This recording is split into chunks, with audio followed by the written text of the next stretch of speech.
quite well here, but Yeah, Malaysia is quite hot, so it's yeah. I was just looking at the one of the posts on Seasia News.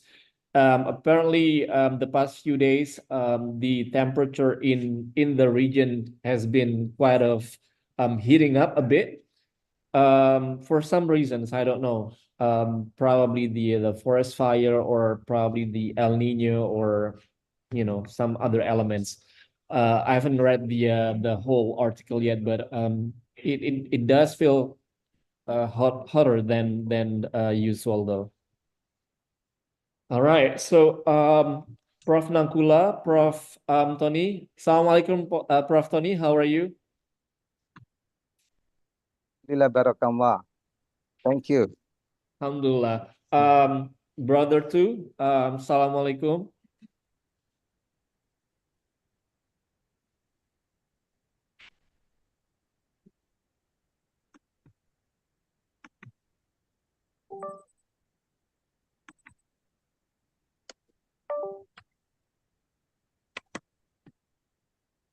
So, Prof. Nangkula, Prof. Tony, and Brother too.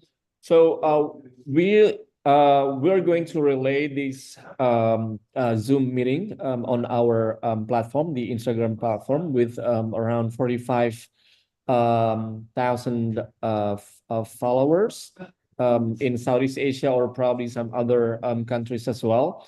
So, again, Bismillahirrahmanirrahim. Thank you for attending and joining me this afternoon from the Philippines, from Malaysia, from Indonesia, and I'm Muhammad Reza, the program coordinator of CLC Academy, and we are in Jakarta, Indonesia. And thank you so much for joining us this afternoon. And we'll be talking about one of the most important issues in our sort of religious beliefs, which is how our mosques all around the not only in Indonesia but also in Southeast Asian countries, how the mosques become the community development centers for the Muslim communities in the region, in the Philippines, in Malaysia, in Indonesia as well, and we'll find out the shared values and also the common grounds, the similarities between the Muslim communities in Indonesia, in Malaysia, and the Philippines. So, and later on, each of you will have at least 10 to 15 minutes to share your views and perspectives on how the mosque in Malaysia, the Philippines, and Indonesia are becoming the sort of center for the community development for the Muslim communities, especially during this blessed month of Ramadan, when a lot of people are actually coming to the mosque, and then they are meeting their friends. They are doing a lot of activities throughout the day, and especially after the iftar, or the breaking the fast time. And now, especially the last 10 days of Ramadan, I think activities are increasing, because now I believe a lot of people are doing itikaf, or they're staying at the mosque, at the masjid, and then they are doing a lot of ibadahs, such as reading the Quran, or they're doing the zikr, or they're doing so many things. And not only that, and we'll see a lot of people are actually selling food, drinks, and clothes, and books, and so many things. So we can see that mosques here are slowly becoming, not even like in the modern history of Islam in the region, but also in the past, dating back to probably hundreds of years ago, when Islam came to the region, when probably the way of spreading the religion was through trades and businesses among the communities, and with the Arab merchants coming from the Gulf countries to Southeast Asia. And without further ado, I will introduce our three speakers this afternoon. And this is our second edition of Seasia Viewpoint this year. First, we have Dr. April Anthony Latif. Dr. Tony, as I would call him. We met back in January when we were doing Umrah together, and he's one of the most humble person I've ever met. And he's got talking about his educational background. He was studying at the Institute of Technology in Bandung, and then he continued on to study at the University of Indonesia. And then last, he's studying at the Islamic State University, Sharif Hidayatullah, and he's been teaching in multiple universities, including the alma mater that he was studying. And we also have Prof. Nangkula. Prof. Nangkula is based in, please correct me, Prof, if I'm wrong. I think I'm either Johor Bahru or Kuala Lumpur at the moment, but most of the time you're spending your time in Malaysia. But Prof. Nangkula was born in Jakarta, but he finished his master's degree and doctoral degree in Malaysia, and he's been working in Malaysia ever since. So we could say that he's Malaysian. So he can represent, or he can share his views on the Muslim communities and the Islamic tradition in Malaysia, especially during Ramadan. And also we have Brother Tu. Brother Tu, we met long time ago in 2008, 2009, when we were working in UNESCO Bangkok, long time ago. So that was like 16 years ago. And then since then, we've been in touch.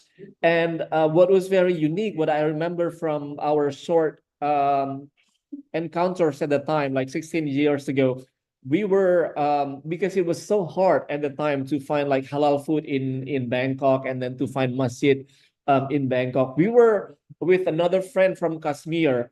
The three of us, we were like, always in the lookout of, like masjid and then halal food and halal places, restaurants in Bangkok at that time. And he's always the one, like, who's reminding me, oh, this is not halal, like as Indonesian, like we are not too strict, but again, like Tu was the good brother at the time. He's playing like the good advocate at the time, like, oh no, you cannot do that, you cannot eat this because it's not halal. And then so again, so that memories I always cherish. All right, so again, thank you so much. And now let's start off the event, the discussion with Dr. Tony from Indonesia. You may share your views and then your experiences about Mosque as the community development center for the Muslim communities in Indonesia.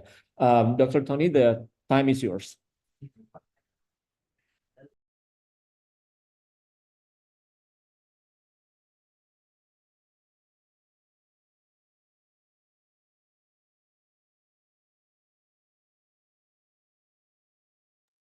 I will share my presentation, but host disable participant screen sharing.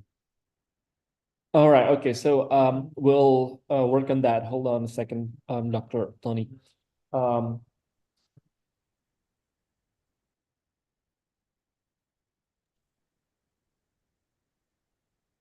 Our team will help you share your screen shortly. Okay. There you go.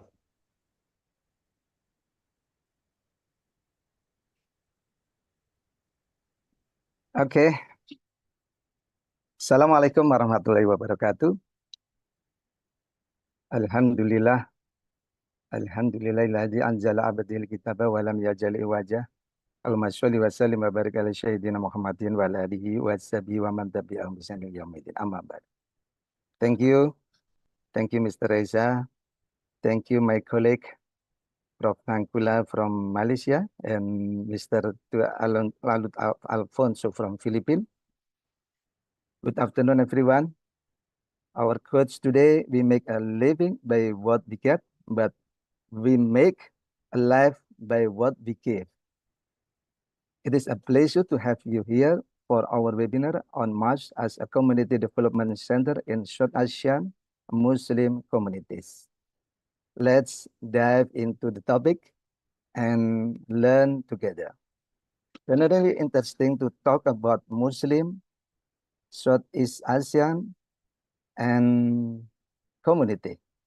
Southeast Asian Muslim refers to Islam in a group of islands or continents maritime archipelago, which includes not only the current area Indonesia, but also the Muslim region of Malaysia, right? Southern Thailand, Patani, right? Singapore, Southern Philippines, Moro, right? And also Champa, Kampuchea, right? ASEAN Islam, Southeast or Southeast Asian Islam is often used interchangeable with Islam. Southeast Islam today, Southeast Asia Islam today, and in the future have great potential to become the center of world civilization. I give underline. Southeast Asia Islam today and in the future have great potential to become the center of world civilization. It sounds impressive. Particularly, it is compared to Islam in the Middle East, the center of civilization, Islamic civilization. That even Muslims in the West Asia and North Africa region have lost hope, given their socio-political condition.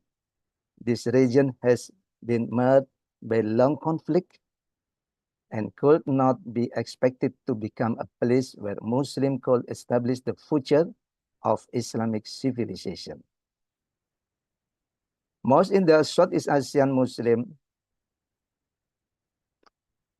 communities have evolved from being mere places of worship to becoming community development centers.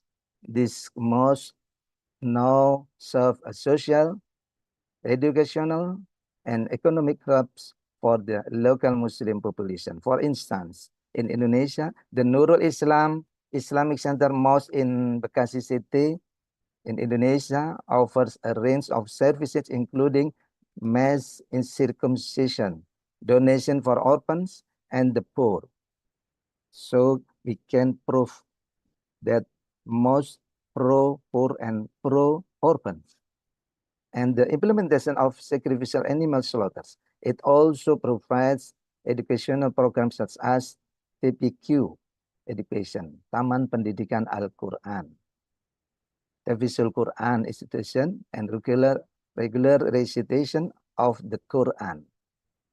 Additionally, the mosque has economic development initiative like Baitul Mal, that is economic sector, Zakat House, and other community-based economic program. So, most in Southeast Asian Muslim communities have transformed into comprehensive community development center, fostering social, educational, and economic growth. They serve as a platform for interfaith dialogue, cultural exchange, and community empowerment, contributing to overall development of Muslim community. The question, what are the benefits of mosque as a community development centers? And the first, mosque, physical, personal, physical, social, spiritual development. And the second, educational program. Mosque as offer a range of educational program for various age groups, such as teenagers, youth, adult, and the elderly. This program aims to develop a good religious foundation. That is a very important as a foundation religious. Nurture positive behavior and guide good lifestyle, contributing to the overall development of the community. Social support must provide opportunity for people to socialize and interact with one another, fostering strong bonds. And the fourth, economic and welfare activities. Some mosques engage in economic and welfare activities such as health-related programs and economic development initiative with benefit various group of people. Community empowerment. And the fifth, and the sixth, cultural exchange. And the seventh, community-based school mosque management. That is very interesting. It is implementing mosque management strategies can enhance the role of mosque in community development, leading to increased community engagement and vitality. So, mosques as community development centers play a crucial role in personal and community development, offering educational, social, economic opportunity that foster growth and empowerment within the Muslim community. This can create a sense of harmony and well-being for worshippers and the surrounding community. That is harmony, make encourage social cohesion for worshippers and surrounding community. What are some examples of community development programs offered at mosque? Religious education for teenagers, like a prophet program to develop a good religious foundation for teenagers, nurturing positive behaviors among youths, and guiding them on way to lead progressive lives. Social support for adults and elderly people. Mosques organize program to provide social support for adults and elderly people, helping them deal with life matters and fulfill religious duties. Special program for women, people with special needs, and marginalized individuals. It's mean mosques conduct program to guide women, people with special needs, or marginalized individuals on way to lead progressive lives and curb negative behaviors. And the fourth, health-related programs. Some mosques conduct or coordinate health-related programs to benefit various groups of people. And focus on number 5, economic and welfare activities. That is economic. Most engage partnering service providers to conduct or fund activities that improve the well-being and economic condition of the community. Make stronger the social cohesion with economic and welfare activities. Community empowerment programs. Most of the core of community empowerment program promoting the development of individuals and the community as a whole. So there is in Arabic, likuli makom makol, walikuli makol makom. As a Muslim, we must learning new things, must provide opportunities for individual and to learn new things and expand their knowledge, make innovation, creativity, creation of knowledge. So that is very important as a Muslim. Likuli makom makon, walikuli makol makom. So that we must learning new things. That is same with our fikih, muamalah fikih. Yeah, everything is mubah in muamalah fikih. Everything is mubah, except there is not allowed.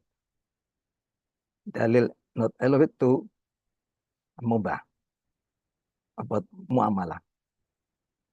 So this program and initiative demonstrate how mosques serve as community development centers, fostering personal and social development, spiritual growth, and promoting social interaction. The question, how do mosques measure the impact of their community development programs? Measure, not count. Yeah, mosques measure the impact of their community development programs through various methods, such as survey and questionnaire, interview and focus group, document analysis, observation, collaborative evaluation, monitoring and evaluation, and data on community well-being. And it is very important, feedback from community members, our members. Most can solicit feedback from community members on the effectiveness of their programs and use that feedback to make improvement. Comparative analysis.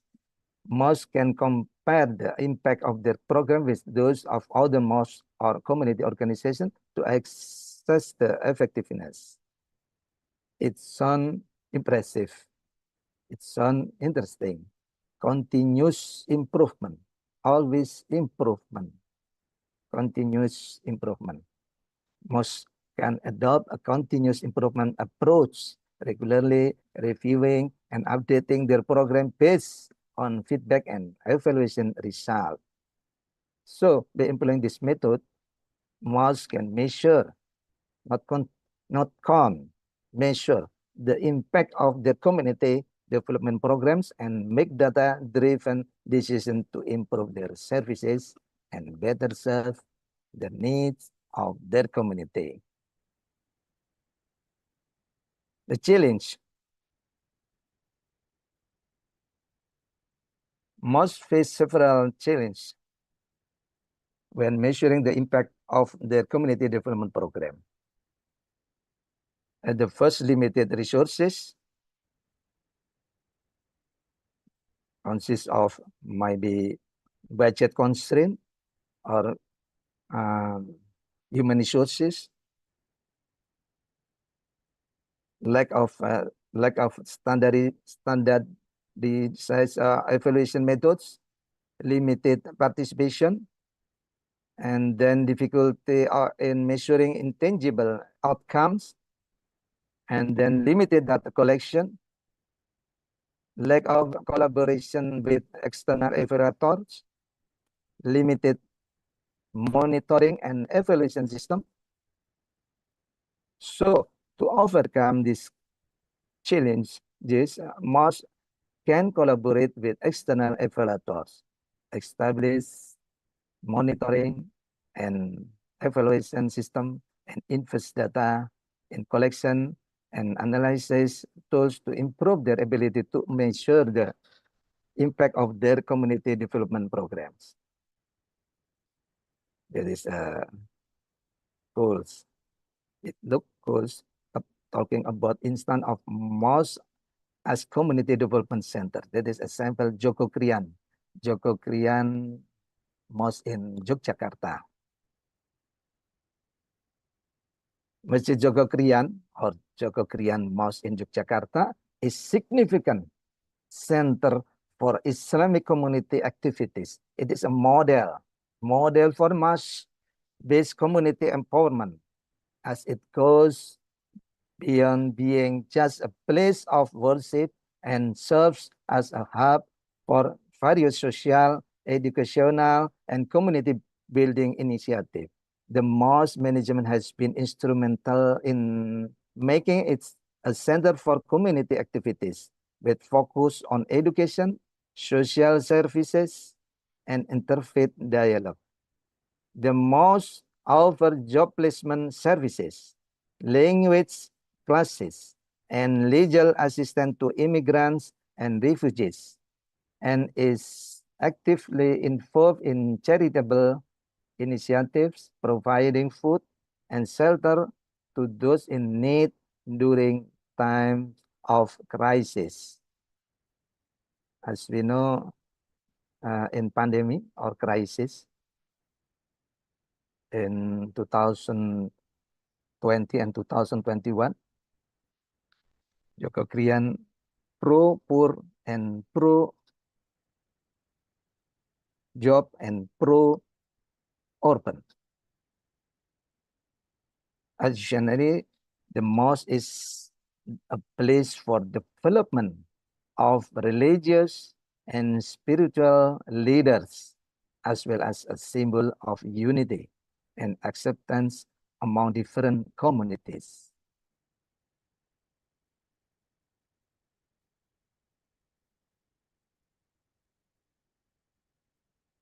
And then in Japan, in East Java, Indonesia, the Chinese Muslim Association of Indonesia, PT, has been instrumental in the development of Chinese Muslim community. PT has conducted programs that involve young Chinese Muslim and has organized events such as a hijab fashion show contest and annual international program for Chinese ulama and Muslim in Indonesia.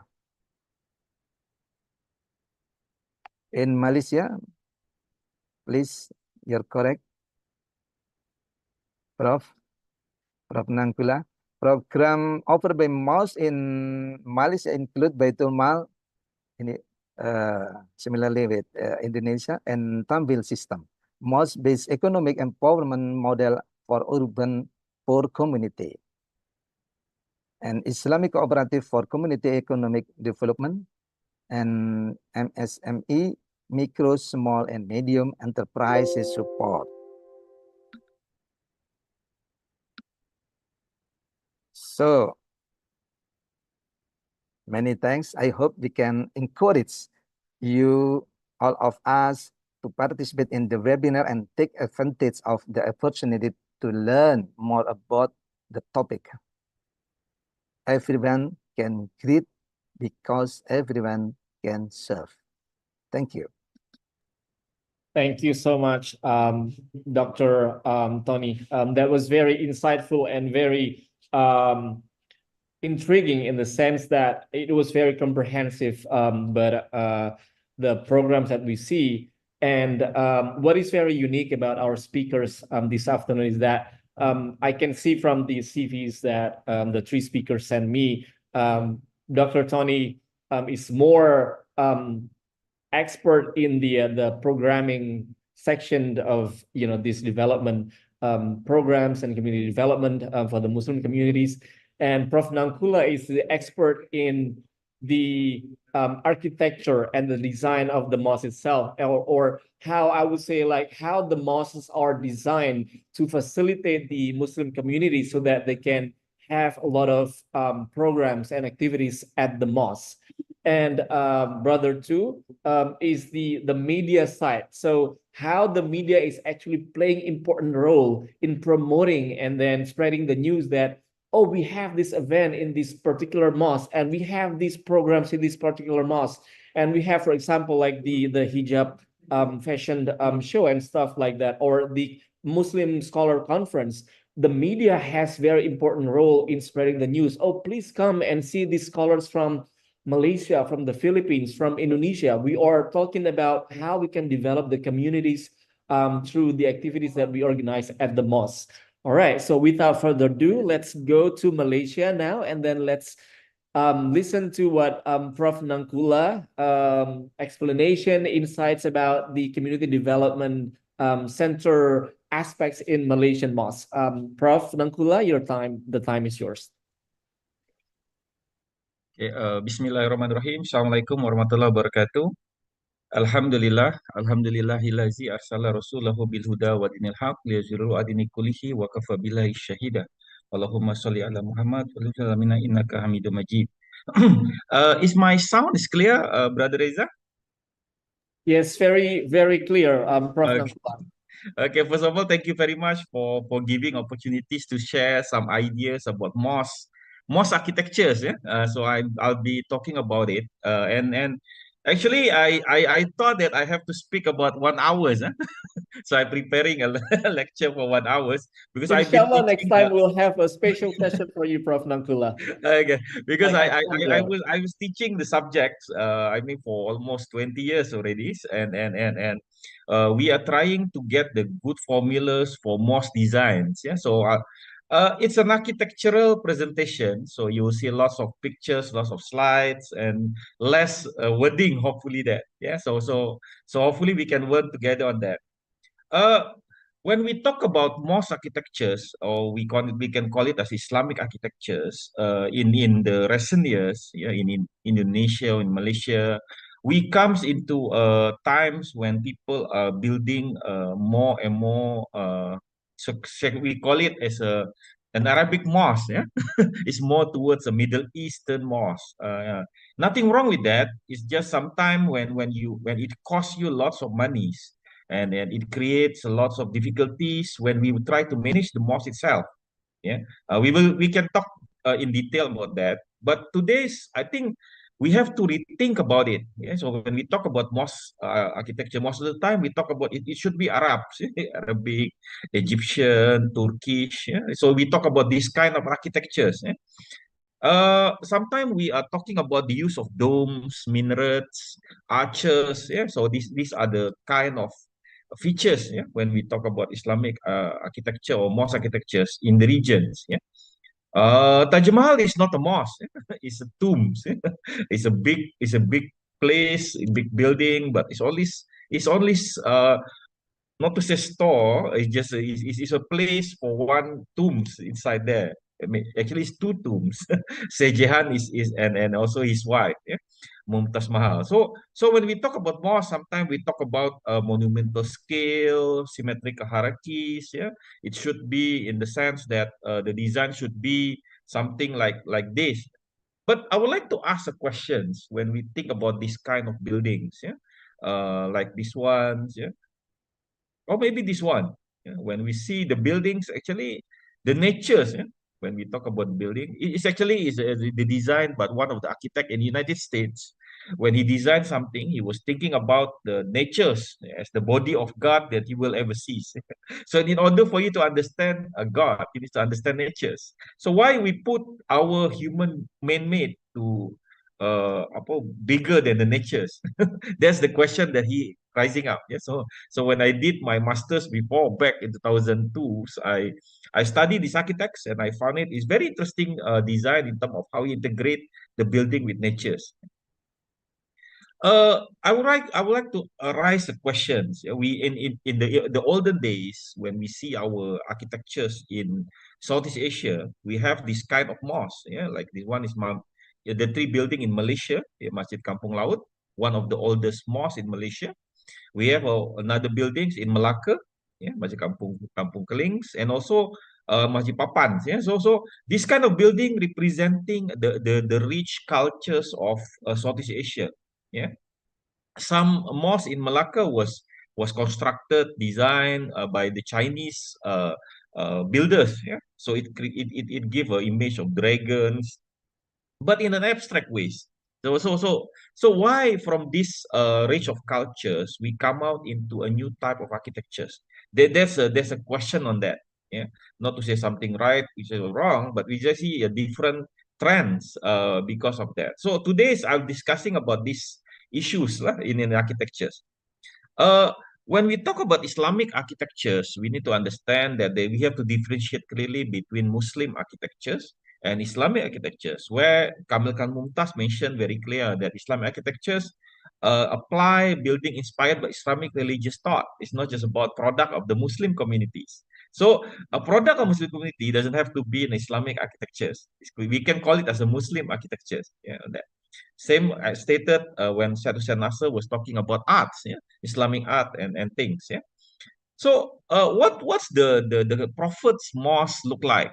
We architects normally were showing by these pictures. Yeah, it's a reconstruction of Prophet mosque in Medina, but it's kind of lonely if you compare to this social science reconstructions. Yeah, this social science reconstruction was very interesting, as you can see here. Uh, inside the Prophet Mosque, if based on the histories and the hadiths, you see this Prophet Muhammad's house at his left side. You see some animal even entering the mosque. People are doing. You have a market there. Sometimes there's a hospital at one time. Yeah, so there's a sufa space when people, homeless people, can have their own place to stay. So it's very interesting image describing the function of the mosque. Yeah. And but when the mosque go to different countries, Islam is a very tolerant religion, religious. Yeah. So religion when it go to different countries, it respect the local architecture, and it grows with different forms. So that's why mosque in the different place have a different image. You see here, Southeast Asia and China have different image because that was the because we have a timber. Yeah, we have a timber to span the building, so we can span. While in other countries, we cannot span. That's why we need a dome and we need arches to have that kind of to cover a certain span of buildings. Okay. Uh, let's say it's very unique. Yeah, the development of mosque architectures in different places. You see in hypostyle in Middle East area in Africa, Turkeys, Iran, Indians. Yeah, you have a China. I've got time to visit China, and I've seen lots of very interesting architectures there. When the mosque become a part of the community in China, and when I ask people, people say this is our building, this is our mosque, even though the person is not a Muslim. So because the mosque always have activity with the people, so that's another interesting discussion on that. Modern malls also have shown different unique features on that. Yeah. So why people in this region in Southeast Asia goes with the Middle East image, yeah, when talk about Islamic architectures, yeah. When we see the some image, this is some writings, yeah, in the early of 1950, 1930s. Some Western historian, when they describes the era when the Prophet time, they say the Prophet time was the time when there's no architectural importance at the time. It's depending on how people think about what architecture is about. Yeah. So some people say architecture is the cathedral is architectures, yeah, based on the Western perspective. A garage is shelters. So when they talk about a mosque architecture, they don't see the Prophet's time as a good time to learn about architectures on that. I disagree with this opinion, even though Pevsner's one of the main reference in architectures in the world histories nowadays. So if you see the critics, yeah, where architectures is more concerned about the building, beautiful buildings, without understanding the function of the building and the communities. Yeah. And also we have the idea of religious and religion architectures. Yeah. Previously, when we talk about temples, yeah, we have a big statues of Zeus statues, Athena statues. It was inside the temples. So when they take out the statues during the Christian times, they left a big temples there. Of course, only Arab peoples who say that the God is small. Other religions say the God is very big. So when people designing a mosque after that, they are more interested into big church or big temple as a reference. In our research for the last 10 to 20 years, we found that actually we should design more optimum, yeah, more optimum in space and more optimum in the cost and everything. Okay. Ismail Faruqi was mentioning about the idea of religious. Yeah, sometimes we separate religious and religious activities and religious buildings, yeah, with our daily life. Yeah, like when we learn Christianity, they separate between daily life and religious life. While in Muslim, it's not like that. Because Muslim life, when you work, also you are doing ibadah on that. Uh, that's why when an architect in Malaysia, this is Jimmy Lim, is one of the famous architect in Malaysia. When they talk about mosque, temple, and church, they see that there's a place when you elevate a spiritual.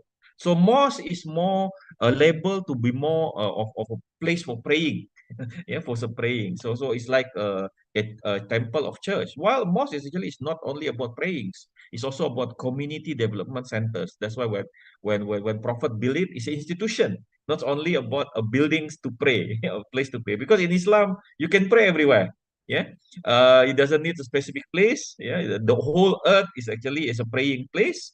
Yeah, so that's why when we looking at how why Prophet did build up a mosque in the first place. So he want to build an institution of mosque, not only a building of mosque. Yeah. So I would like to share a bit about what happened in Egypt. Yeah? So when we look at these pictures, yeah, it is Rabbi Ibrahim bin Ezra. Rabbi, it means is a priest, yeah, for Jews. Yeah, I believe if Ibrahim bin Ezra come Indonesia, he will become an imam. Sorry, it's a joke.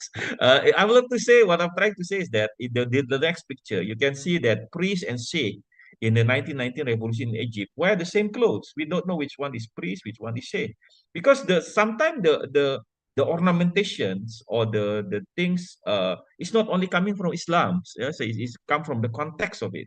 Yeah? So even when you talk about architectures like this one, even you see the Coptic Mosque Museum and Akbar Mosque, you see similarities there. Yeah, so we have to be very careful in choosing an ornamentations. Yeah, because we have to come to the values. So that's why in today's lectures, I would like to go back to the values of Islam, so that when we designing a mosque, we come to the what is the real principle of Islam on that. For example, like Ziyad, yeah, Ziyad as a governor of Islam of the Iraq during that time, he saw the importance of mosque in the communities. It's happened also in Indonesia. Yeah, in Indonesia when the Dutch peoples they saw the importance of mosque. Yeah, that's why you see a mosque like Masjid Baitur Rahmans and Masjid in Medan was constructed by the Dutch. Yeah, because they want to control the political of the Muslim community during that time. Yeah, when and they burned the original mosque because of that. There's a long histories on that. So why people think mosque should be Middle East when most architecture should be Middle East? When people talk about the idea of architectures, historiographies, civilization, etc. So we go back to the value of Islam, so here I list down eight reminders. Yeah? But I don't have a time to give lectures of this one by one. We'll talk about reminder of God, ibadah perjuangan, yeah, when we talk about reminder of God, we talk about the Quran always say, look at how what's God created in the world. Yeah, look at the river, look at the thing. So when we talk about that, we are looking at the mosque as a communities, not only about a building itself, but how to we remind it to the God. And then we also look at the Islam as a reminder of ibadah and perjuangan. Yeah, you talk about ibadah, you have to talk about salat, you talk about zakat. Yeah, so it always in the same verse. Yeah, so as a Muslim, we cannot be a good only to pray, but we also need to be good to the communities. Yeah, okay. So this some hadith that about that a house of worship or mosque shouldn't look at is a true community center, shouldn't be look like a monument. Yeah, like I give you example of this when we put a fence in the mosque, so it look like we are not welcoming people to the mosque. If you compare to the Masjid Negara, the national mosque of Malaysia, you won't see any fan on that, so that people can go in and out easily. And because of course you need an architectural design to avoid a dog to enter the mosque. It's the same thing like that. Monumental the building should be eliminated, should not be used. So the mosque shouldn't be stand on its own too big, and it costs you a lot of money while you're losing the peoples, yeah, on that. So because we in our books, yeah, I think we just finish up writing our books. Maybe in the future, yeah, we can share about that. More beyond Moss, yeah, of the community development. So I think a very interesting books, and it in line with what Dr. Tony was mentioning, yeah, to get a lot of activity in the mosque. So we did this is summary of it, just a summary of the things. Mosque should be a social. There's a lot of misunderstanding of the mosque. Yeah, talk about the political agendas, the dilemma of house of gods, and also the social role of the mosque as a social centers, da'wah centers, welfare centers, as mentioned as Mr. Tony said. So, what are the design strategy of the mosque when we're designing a mosque? Yeah, we talk about the programs. Yeah, and we need to talk about the curriculum of mosque. Yeah, how when you want to conduct a program, you need a curriculum and you need the people, you need the management. Yeah, I think this is the part when people are missing when they're focusing too much on buildings rather than developing the institution of mosque. Okay, so back in 2002, we did some experiments with our students. So we give them a lectures about mosque, how the mosque should be. So they come up with the interesting designs in Malaysia. So the mosque that can the left side was a mosque that can use the natural light, so you don't have to put so much light, so much and waste so much energy on that. Or the mosque could be put in the different messes, yeah, because we talk about the optimization of spaces. Yeah, so you can put another spaces also for latih silat, exhibitions, yeah, classes, yeah, and everything. Yeah, so these are some sample of the mosques that have been experimented by our students, yeah, during that time. Yeah, so we have also some experiment on that. This is a very interesting mosque. Yeah, they call it Masjid Mesra Wanita, a women-friendly mosque. Yeah, so when we design when one of our student was designing mosque, because women have a lot of issues in Muslim communities. Yeah, they cannot go to swimming in public place. Also they have a lot of needs. For example, some of them like to do wall climbings. Yeah, I mean, some of them also have kids to play. They need to send the kids to the nurseries. So basically, the mosques have certain areas. This the purple areas, which is dedicated for women, so that it has like places for swimming pools, spas, and all spaces for women to respect the women's in the Muslim communities. This is also interesting mosque. Yeah, this is actually mosque designed for the youngsters. Our student call it hip hop mosque. So when the kids, it is I think 2000 something during that time the skateboarding is the one. Now people go for the 3Gs, handphone, everything. So it might be different, yeah, during that time. So as you can see here, the colors is interesting to attract young people. So not only all people go to the mosque, we expecting young people also go to the mosque because of that. Yeah. These are some of the mosques that we experimented in Malaysia. Yeah, so we come up with a new type of mosque with less energy, faster to build, and also it tries to make use of the waters, yeah, as one of the key element of that. I have a different research on that. Yeah, just showing you that our mosque can be built in 6-8 months. It's modular. This is the project when we go in Aceh. Yeah? In Aceh, we have an issues about earthquake last time. Yeah, so lots of mosque was demolished. And one thing very interesting is that most of the mosque we have which has dome, yeah, it's not safe when you design with earthquakes situation in Southeast Asia. Yeah, you can see here a lots of mosque was destroyed. Yeah, some of them was 100%, 90%, because of the domes, because the in top structure is very dangerous to have that. Yeah. So we can come out with a different type of mosque without the dome, especially because it's expensive. It's very expensive. We change the minaret into a kind of structural elements, yeah, so that it can become a different type of design on that. Yeah. This is another Pondok Quran. Yeah, before that, in Bekasi, yeah, the idea is to have one Pondok Quran to start to read, to recite Quran and to study about Quran. But we would like to see it as a families and kids places, yeah, so that they can train archeries there, they can have some activities there. Yeah, this is a project. Lastly, I would like to share with you our I think last pandemic projects with our students, between our student in the student in Malaysia and student in Netherlands. Yeah, we have to redesign one. They call it communities centers, yeah, cultural centers. We cannot build a mosque in Europe. Yeah? It's become cultural centers. So actually a place for private prayers lah. It's like we call it a mosque, a musalla. Yeah? So we come up with the design of one of the house, change it into a cultural and community centers in Eindhoven on that.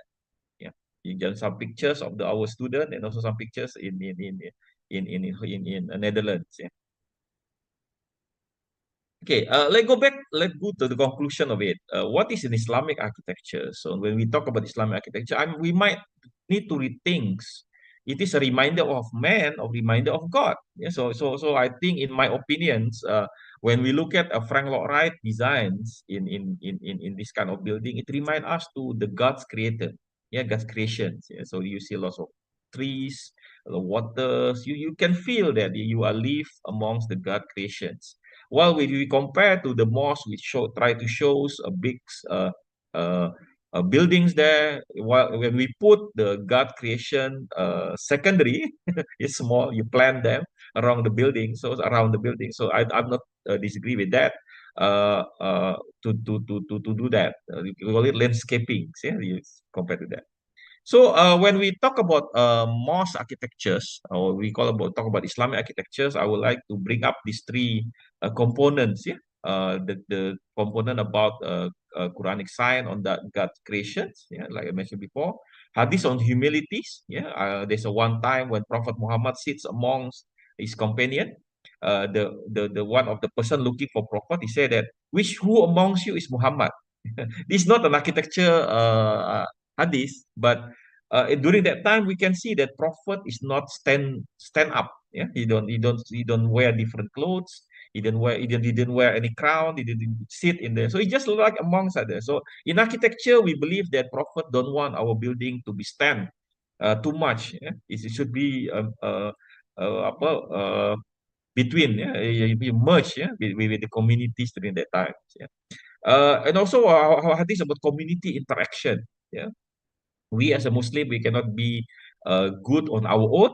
We are part of the community, so we should be able to do that, to do lots of works with the community and interact with people. I think that's all for me. Thank you very much for the times. I return back to Brother Reza for the discussion. Thank you so much, Prof. Nankula. That's very interesting concept and ideas and pictures coming from different places in South Asia, but Southeast Asia, and also different parts of the globe.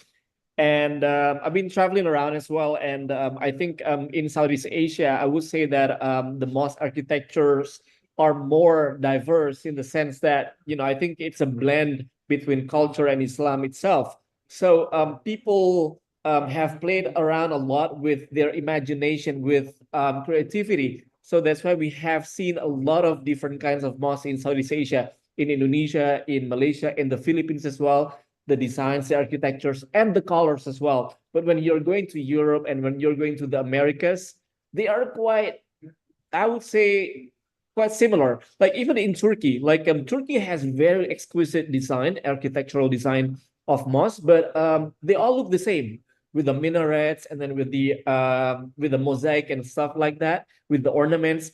But in Indonesia, Malaysia, and the Philippines, I would say mosque designs are more diverse, more colorful. And now, without further ado, I would go to our last speaker for the day, Brother Tu. I think he will be able to give us insight how is the roles of the media in sort of spreading the news, spreading the awareness that, oh, this mosque has this kind of events and programs and activities. Or, for example, oh, we have this mosque, a gift from, for example, like the recently built mosque, which was a gift from the Sheikh, the president of the United Arab Emirates in Solo, one city in Indonesia. So, this is the collaboration between, the two countries, so like how the media is actually playing important role in attracting people to come. Let's come to the mosque. We have this event. We have this, for example, this free wedding parties, or free marriage for those who cannot afford, or free circumcision for those families or parents who cannot afford to, to have the children circumcised at the doctors or at the clinics. So, Brother Tu, the time is yours.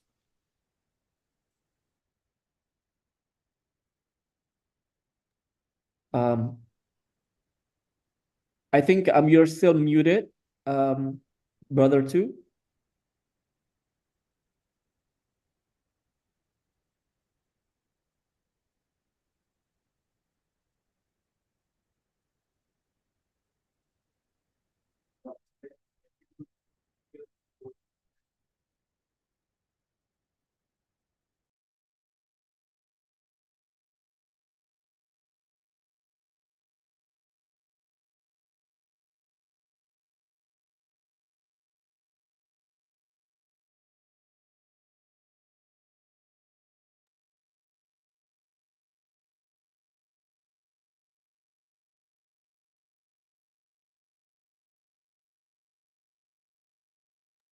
Probably you could switch device and see if it works in terms of the audio setup.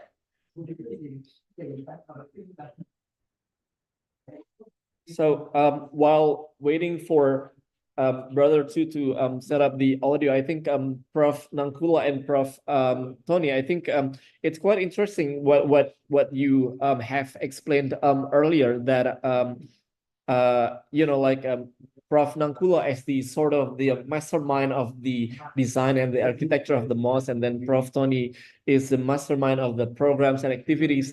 And what really triggered me most was the concept of how we can actually combine the values of Islamic cultures, which is the mosque as a building, and also nature, like how it actually goes in line, with one another. And I think we've seen that a lot in some of the European countries, that they design the mosque that is also around the environment and the nature itself. And then how they actually build around the programs around the nature, and then the mosque for the families, for the fathers, for the mothers, and for the kids as well, to use the space in the mosque and around it. All right, let's figure out. Brother two, does it work now? Would you try?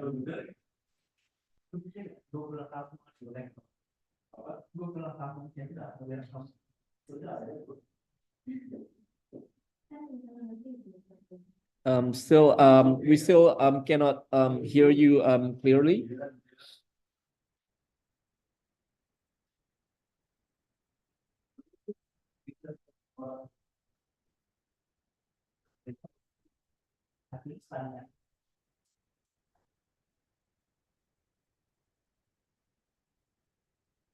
Not yet. We haven't.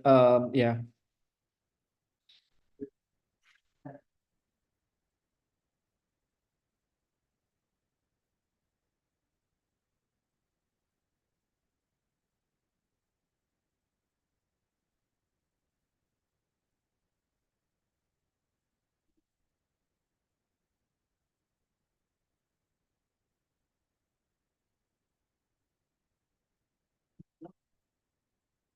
So yeah, Prof Nankula and Prof Tony, we have some questions, but I think we'll keep all the questions after brother two explains his insights and views on the mosque in the Philippines. But I think it's very interesting to understand that, especially when you mentioned the Prophet Mosque. I mean, it really is. I mean, when we were me and Prof Tony in January, we were there, and then we sort of witnessed the expansion after expansion, after decades and decades and centuries. And how, like, what was interesting was how the mosque itself built around the rings around it, for communities to thrive in terms of the economic development, cultural development. They have museums, they have hotels, accommodations, they have shops, they have museum as well. So it's really in line with the concept that you just mentioned, that how the mosque is actually the center of civilization, and how culture itself is the product of collective thoughts of the people who live around it, or who live in a certain area of a city. or region. So I think it's really promising, like after this panel discussion, when the three of you can collaborate to kind of, like create a joint project, as Prof. Nangkula, who is coming up with the idea of the mosque design, and then Prof. Tony comes up with the program design, the activity design, and then Brother Two can come up with the how they can spread the awareness through the media platforms, or like, for example, to promote and to market the events and the activities, and how people, like, I know it's one of the most challenging time in our history, especially the past few months, when things are happening in Palestine at the moment, where hundreds of mosques have been destroyed, and people are losing places to sort of get together, and to sort of, like, do their activities where they used to do it before it happened, before the mosques were destroyed. And now I think it is our turn to kind of think about how we can help rebuild their kind of civilization, and then rebuild the mosques that have been destroyed, and create new centers for community development for the brothers and sisters in Palestine after all of this is over. So let me check if Brother Two has resolved his audio issue. So I think while waiting, probably Prof. Nangkula, there are some questions for you that have been raised by the audience here. Would you quickly explain or elaborate whether there are differences between mosques in Indonesia, Malaysia, and the Philippines in terms of function, and perhaps the mosque design or architectural design as a whole? The time is yours, Prof. Nangkula. Okay, thank you very much. I think I would like to highlight a bit, commenting about your brother Reza's comments on the previous comments. I think that's a very valid and very interesting comments, and very important actually. Uh, See, when we talk about mosque, sometimes me as an architect, this is a some of my friend wrongly say that we an architect we only concern about buildings. Actually, buildings comes from the spaces. Yeah. Spaces come from the activities inside the building. So you cannot talk about building when you don't understand the spaces and you don't understand the activities and you don't understand the people. So it's a very important for you to understand this, to understand the building itself. So when we talk about mosque, we need to understand not only about the building of the mosque, because when Prophet constructed the masjid in Masjid Nabawi, Masjid Madinah, it's not only he's not only building a buildings, but he also building the institution of mosque. Yeah, so he talk about the companion of prophets, people who manage the mosque. So this is the problems when we in Indonesia, in Malaysia, when we constructed a mosque. I experienced designing or involving with 5 million projects, 5 million ringgit. I think like a few beberapa miliar lah ini rupiah. Projects of mosque. When we see it, the design, my question was, from this amount of money, how much money is actually spending for the management of the mosque? Means of course in Malaysia, imams and bilal was paid by the government. But how about when the committee of the mosque, yeah, people who working for the mosque, whether the money is given donated by the peoples can be used to make another monies to become so mosque is not only a building or institution who ask money for the people. Now, not only asking for money from the people, now they are giving money to the people. That was our dream. So the management of mosque is extremely important. And based on our research, when we documented, when we surveys lots of mosques in Malaysia, the activeness of the mosque sometimes was was depending on the committees. Yeah, the people who works on that, we call it DKMs, yeah, Dewan Kemakmuran Masjid, the mosque committees. So when young people, I think based on my experience, young people have lots of energies, lots of ideas, lots of things to share. Yeah, so they have a. That's why young people should go to the mosque because young people is the one who actually get make use of it. Yeah, so I think based on that, I think let's see what Brother Tu's lectures after this. But in my opinion, about mosque in Malaysia, in other country, we should look not only the building of the mosque, but we also need to look at the management and also the institution of the mosque. Is the more important to develop. So, for example, if you have 5 million ringgits of monies to construct a mosque, maybe for building you only need like 2 millions, because the other 3 million ringgits is actually should be allocated to manage the mosque itself, the institution of the mosque. Even from that 5 million ringgits supposed to be in the next 1 or 2 years, you should get another 5 millions to be managed by that particular mosque. So then you can have shops, Check. restaurants, and other parts of it. So I think that's all my opinion on that. Thank you, Prof. Nangkula. That's very interesting. I think I will go back to Prof. Tony on that. But I think Brother too, I think you're ready to share your views and information about MOS as the Center for Community Development in the Philippines. The time is yours, Brother too. First thing is I'd like to check first how audible is my sound. It sounds really good now. Yeah, thank you. MashaAllah. Perfect. Alhamdulillah. Alhamdulillah. Bismillahirrahmanirrahim. Salatu wassalamu ala rasulillah wa ala alihi ajma'in. Wa ba'd. Assalamualaikum warahmatullahi ta'ala wabarakatuh. Ramadan Mubarak, especially to our brothers from Indonesia, Dr. Latif, and brother from Malaysia, Dr. Nakula, and of course, I'd like also to extend my heartfelt gratitude to the Seasia Viewpoint Ramadan Special Islamic Society and Education Mosque as Community Development Center in Southeast Asian Muslim communities, through Brother Mo Reza for reaching us here in the Bangsamoro,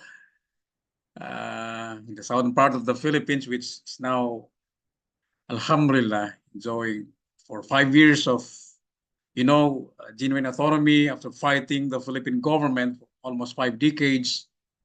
For us, Bangsamoro, to regain our identity, our homeland, our governance, and a belief, and of course, as a distinct people in our own country. The Philippines is very unique because we have 2 flags, the Philippine flag and the Bangsamoro flag. But the Bangsamoro flag is only raised in the Bangsamoro Autonomous Region in Muslim Mindanao. So, alhamdulillah. So far, we have now the transition period for at least 5 years. And if Allah will give us a chance to, end it by 2025, that's the first parliamentary elections in the Philippines, in the Bangsamoro. And personally, I'd like also to, thank the Bangsamoro people, especially the vanguard of peace, the vanguard of the mosque, the vanguard of the masjid. First is the Moro National Liberation Front, who fought for, freedom and right to self-determination. I cannot, detach the history, the Bangsamoro history in, protecting the mosque, protecting the masjid here in the Philippines, here in the Bangsamoro. And we achieved the 1996 final peace agreement between the government of the Philippines and the Moro National Liberation Front, and another struggle to continue that, the form of, claiming also the right to self-determination. That's unfinished business, and by the MNLF, and continued by the Moro Islamic Liberation Front. So I'd like, to thank these two vanguards of peace and vanguards of the Masjid here in the Philippines, in the Bangsamoro, the MNLF, and the Moro Islamic Liberation Front, who is now leading the transition period from 2019. It was extended for 3 years until 2025, and there's another clamor for extensions because of the peace agreements. Just not all are implemented. So another 3 years for extension, but the Bangsamoro government is now saying that they are ready for the 2025 first parliamentary elections. So this is the reasons why I grabbed this opportunity talking with our listeners, our viewers, the perspective of the Bangsamoro and Southern Philippines, because Philippines is said to be the only Christian country in Asia. But if you look at the history, before the coming of the Spaniards in the 15th century, we have already established the government through the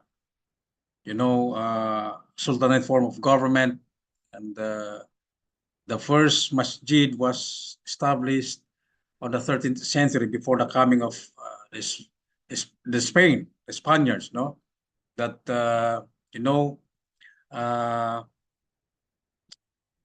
named the natives and the islands in order to King Philip, and it's called the Philippines.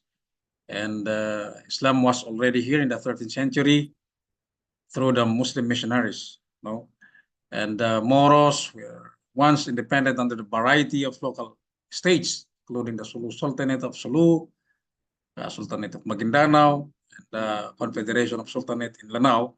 Withstanding repeated Spanish invasions, the Moro states remained independent up until the Moro Rebellion, the early 20th century. And during those days, as part of the history, we have these 7 kingdoms and Muslim principalities as far as Luzon and Visayas, because we are now in Mindanao. In fact, I told you the first mosque that was built was the Karimul Makdum Mosque in Tawi-Tawi. And if you had happened to visit the Philippines, the Bangsamoro, I'd like to accompany you, bringing you in Tawi-Tawi, so that you can see the first masjid that was built in 13th century. To be exact, that was built circa 1380 in Tubig Indangan, Simunol Island in Tawi-Tawi.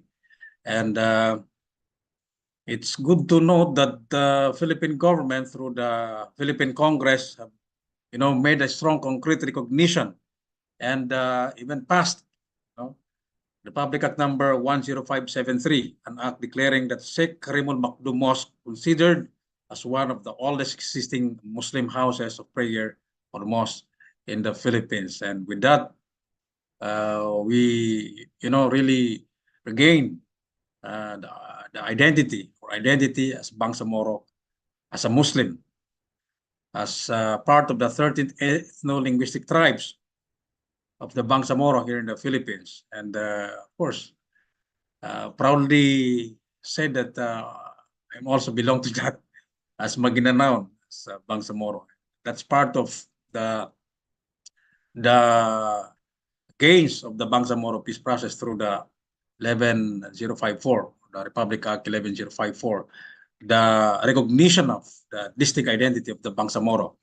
And that is, very connected to the masjid, because when I read about the questions that you've thrown, Brother Reza, the most activities in the Philippines here in the Mindanao, so I have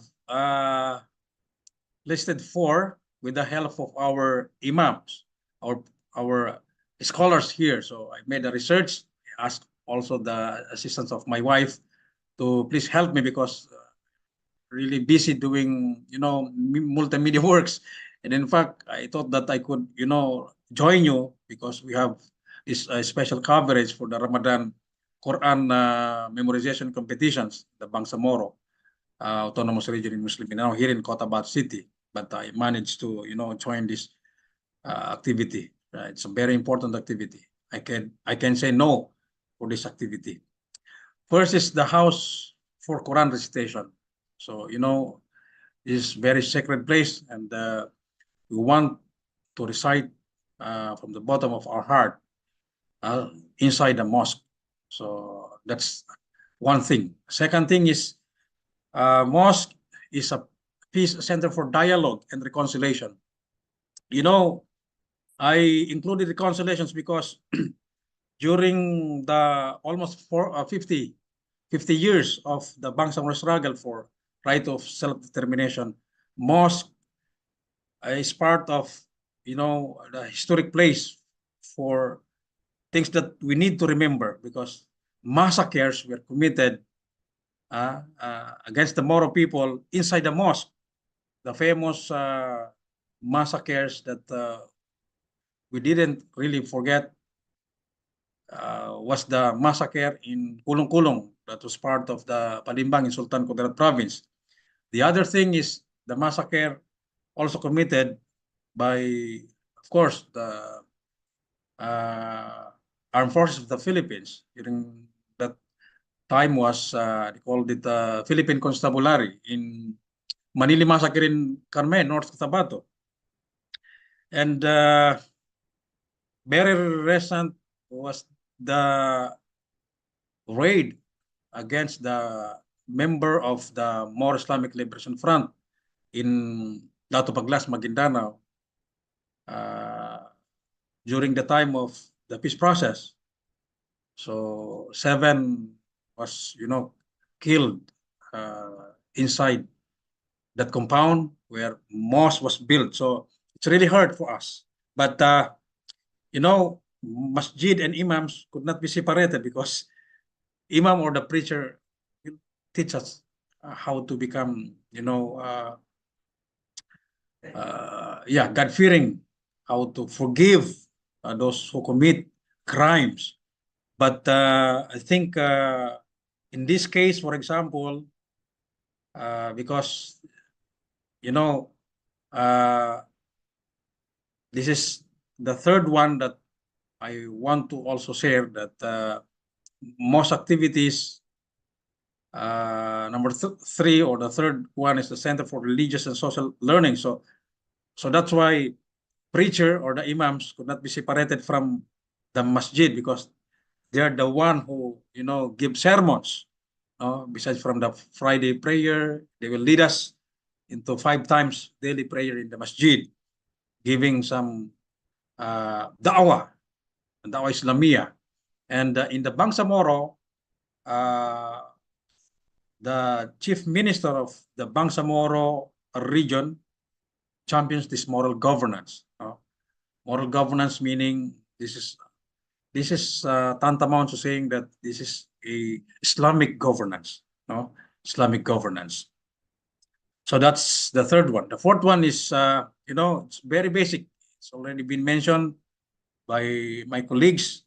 It's also the place where charity is given, the needy individuals, help poor families, and builds projects for unserved, marginalized communities, because donations, sadaqah, even zakat,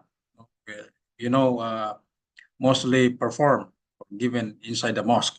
So this is the perspective of the Bangsamoro, where, I'm also a media practitioner. So I also asked some questions about how to, how the masjid, what is its role in peace building. It's important to think. It's important to note that peace building inside the masjid is,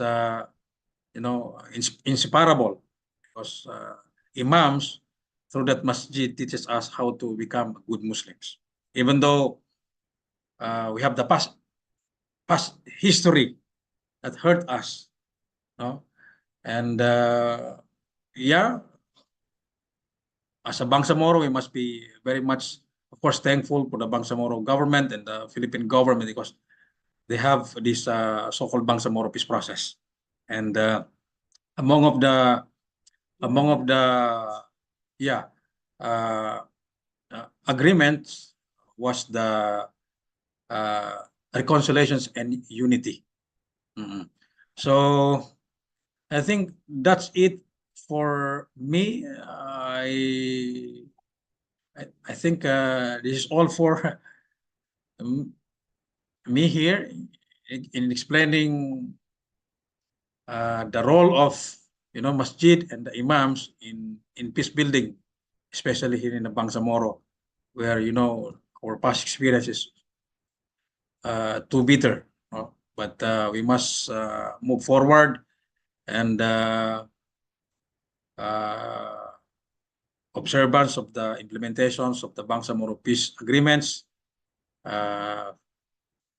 faithfully, hopefully, so that many more masjid, like our colleagues have been presented, beautiful mosque. So although we have mosque, 7 beautiful mosques here, but we need more mosque here. Maybe our brothers in Malaysia, who is the architect of beautiful mosque, masjid, they can visit the Bangsamoro here in the Philippines, and maybe he can also, design, mosque, especially intended for the Bangsamoro.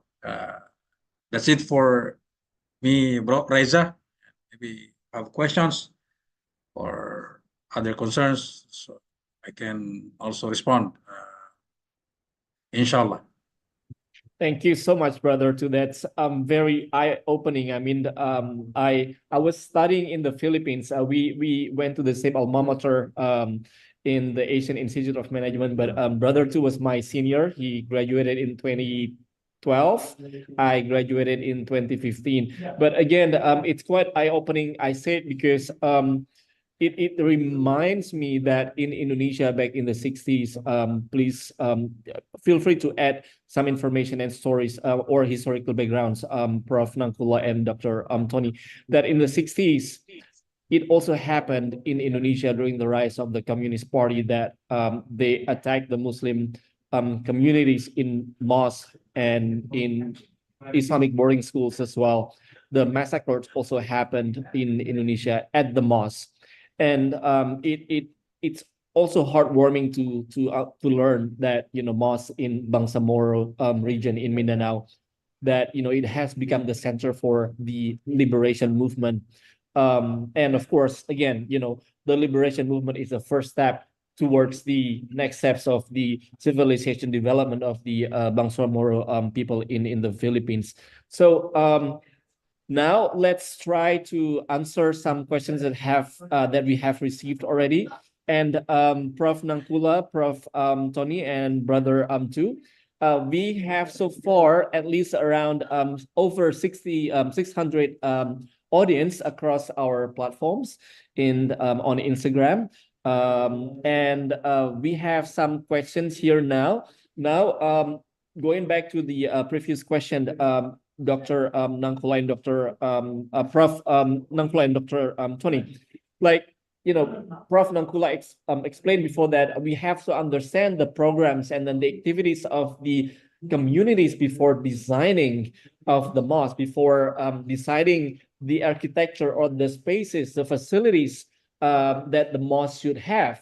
So, Dr. Tony, probably you can have some words on this, like how you are actually sort of extending we would like to have this, for example, football field, or we would love to have this common hall. Like in Indonesia, it's quite common for a masjid to have this main prayer hall and then the community hall that is for rent for people to have like wedding parties or some other functions and stuff like that. So Dr. Tony, the time is yours to answer this question, to add to what Prof. Nangkula has mentioned earlier.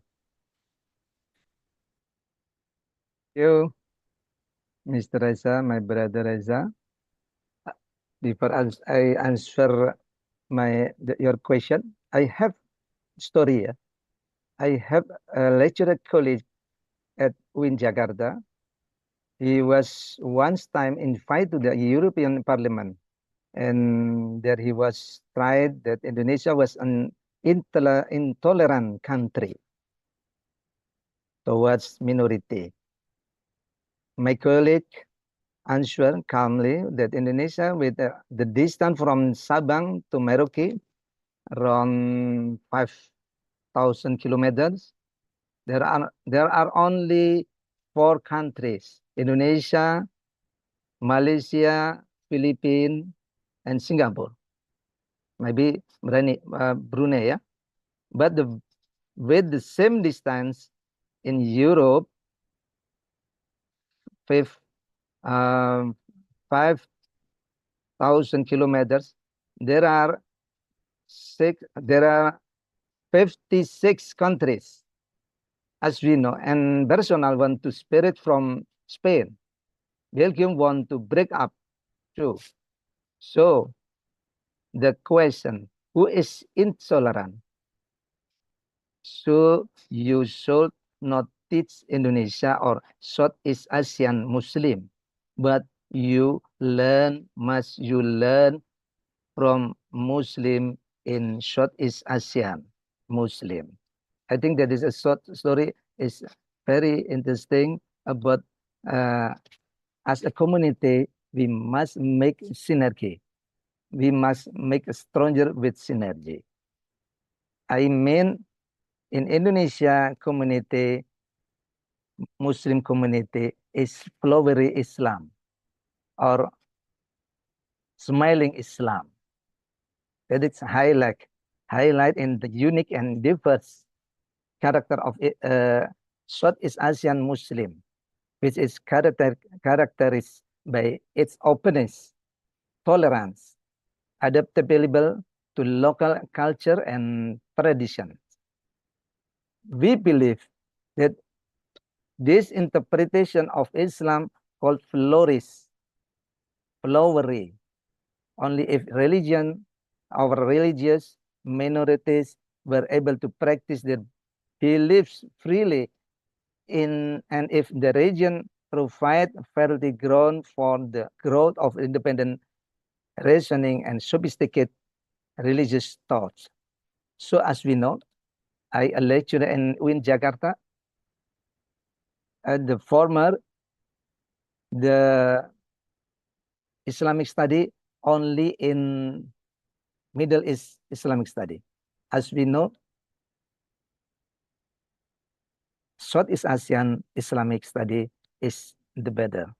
In UIN Jakarta, there are students from around the world study about Southeast Islamic study in Indonesia, in UIN Jakarta especially.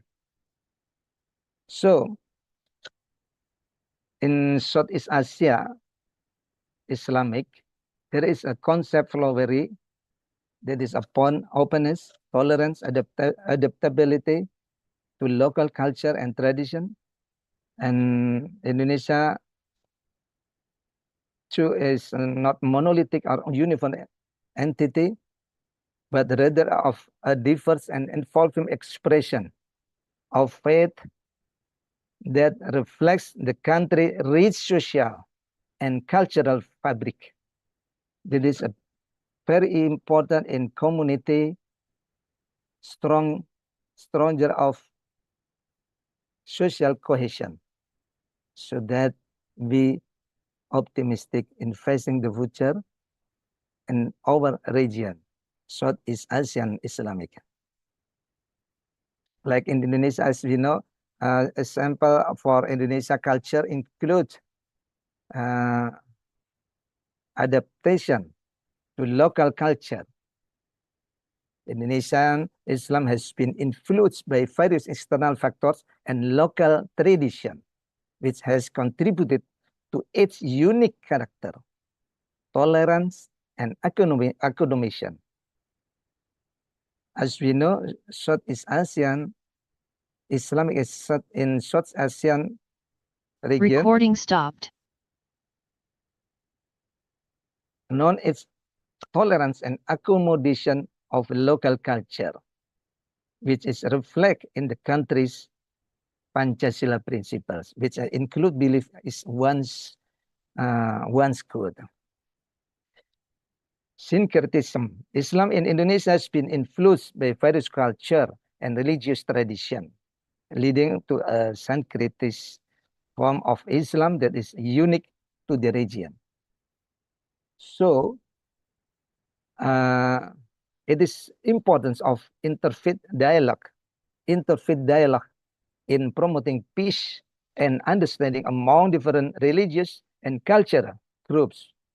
Emphasize the need important to play a role in fostering dialogue and cooperation between Islam with other religions, and cooperation between different communities, and importance of respecting, that is respecting and appreciating diversity.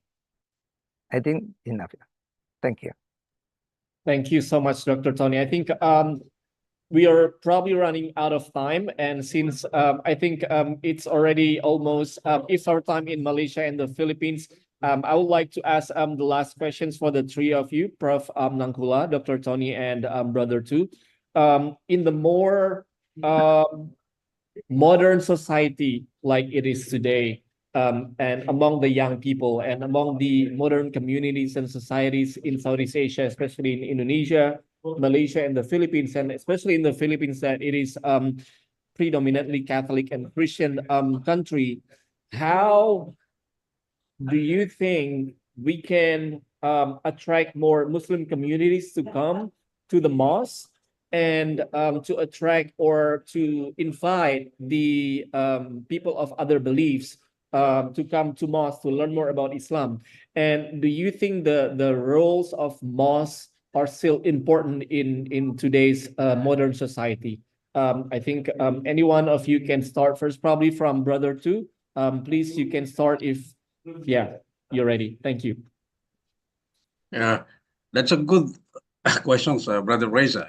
In fact, if you happen to visit us here in Cotabato City, I can, bring you and your colleagues, whether they're Muslims, Christians, or other belief. In Maguindaro del Sur, we have this Limauco Mosque. This is a famous, called it the Pink Mosque, and tourists were, flock here to visit this very unique mosque. And I think this is a good example. And other masjid, like the Sultan Bolkiah Masjid here in Cotabato City, visitors from not only here in the Philippines, but other countries is, excited to see the architecture's design, the colors, the peoples in the community. So I think, yeah, if you had happened to visit masjid, you have the feeling of, fulfillment, because of it's a very solemn, because this religious, it's a symbol of religious structures, a symbol of Islam, because Islam is, means peace. Islam is peace. So, yeah, that's it, Bro Reza. Thank you, Brother Tu. I think now, Prof. Nangkula, if you would like to share your view on this. Okay, very good questions. Yeah, I think it's a valid questions with our modern communities and contemporary societies. I think we have to change our mindsets. Yeah? Most of the people, when they talk about mosques, they see it as only for praying places. Yeah? People go there and old people. In Indonesia, we call it bau tanah. Or people who going to die is staying in the mosque, which I believe is wrong. Yeah, in Islam, the concepts of ibadah in Islam is very simple. It's not only about ibadah to the God, and also ibadah with peoples. It means that Either you're working, you're teaching, even you make a good with your wife or your kid is a part of our ibadah to Allah Subhanahu wa Taala. So we have to see it in the bigger picture. So we have to see the mosque not only a place for praying. That's the key. So when you look at the mosque, I visited a very interesting mosque in Singapore, in non-Muslim countries. In non-Muslim countries, it happened to be mosques become a more active and they become a place for families and community together. Yeah. While in the dominantly Muslim countries, sometimes mosques become more uh, bureaucratic, yeah, more formal. Yeah.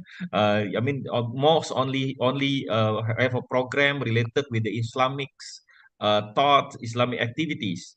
While in the non-Muslim countries, mosque is also gathering places for the people. So we have to think it differently. I mean, we have to look at the needs of the young peoples. I mean, young peoples now, rather than they are being around in the shopping complex, in the malls, without any benefit for them, for their future and the ummah. I think they have lots of energies. Yeah? In I mean in the old communities, young people they have their roles in the communities. I mean if you look at how the Minang peoples, the young people was the guarding of the kampung. So they become serving in the musalla in the kampung. But now what happened with our young peoples? They don't have any role in the communities.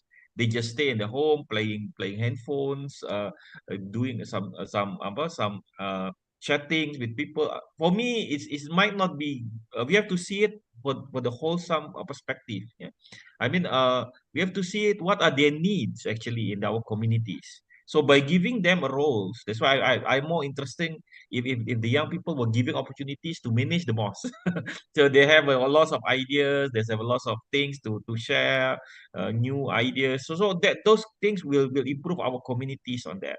So I think that's the key, the starting points lah. Starting points to change our mindsets. Mosque is not only a place for praying, but it's actually as a community development centers. It's a place where community gatherings, they discuss, they talks, and then they have lots of spaces there. Yeah, I think that's for the starting lah, Brother Reza. Thank you so much, Prof. Nangkula. That's very interesting. I think, Dr. Tony, if you'd like to share your view on that particular issue.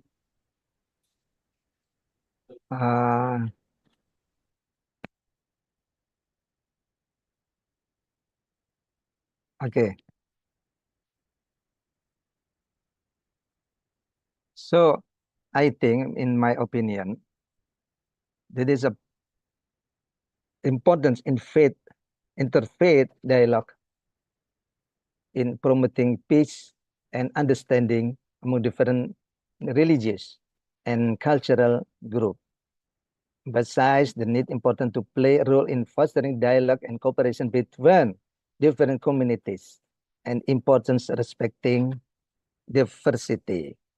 It's very important in our region, Southeast Asia, with a smiling Islam and flowery Islam. That is, we will optimistic in facing the future, especially in global Islamic community. That is highlight the importance of understanding of historical context of Islam arrival in our region in Southeast Asia.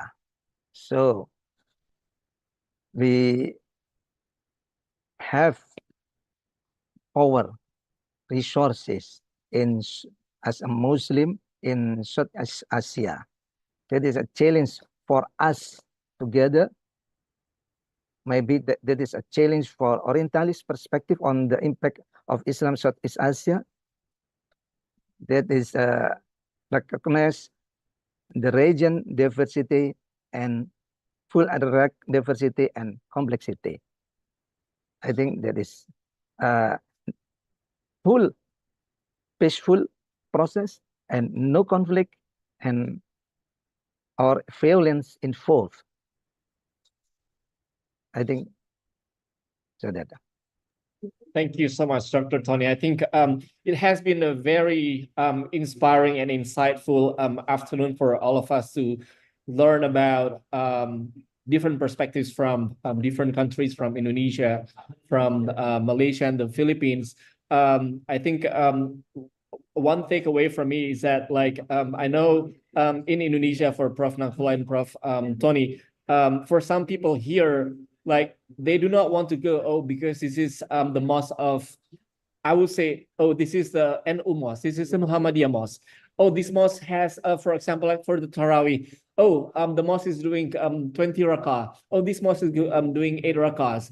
And for example, the Fajr prayer, oh, this mosque is doing with kunut or without kunut. I think like, would go to just any mosque, you know, for as long as I can do my salah for my prayer, I would just go, you know, like nearby mosque, I would just go, even though it's like different practices than what I've been practicing in my entire life. But again, to draw the concluding notes from the three of you, I think it's very important to note that, especially in the Philippines, that in the South, mosque has been the central for the liberation activities and movement for the Bangsamoro people in the past few decades, and then that's sort of the front guard of the Islamic civilization in South Philippines. And also that, again, how to attract people in today's modern life and world, try to create a mosque not only as a place for prayers or ibadahs, but also a place for the communities to get together, to meet other people, to develop the cultures, to create businesses and things like that.